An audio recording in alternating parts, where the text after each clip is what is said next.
जोड़ी का मुकाबला पंजाब च पहली बार होने लगा। तुसी सारी पब्लिक जज कोई नहीं, जज तुसी हो। 30 साल का अल्लाह नाई जरा वो भी बड़ी उम्र का है, चौधरी रशीद थानेदार है।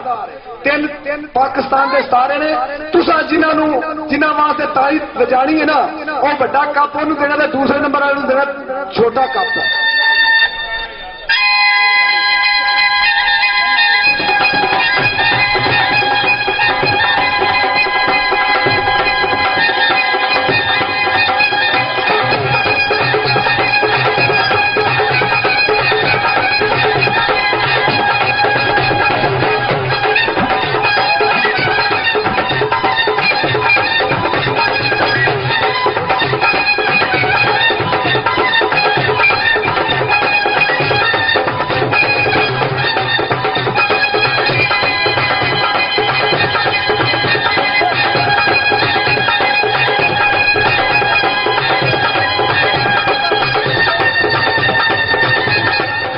जिंदे मेरी मिट्टी दी ढेरिए खाद में रुल जाएंगे।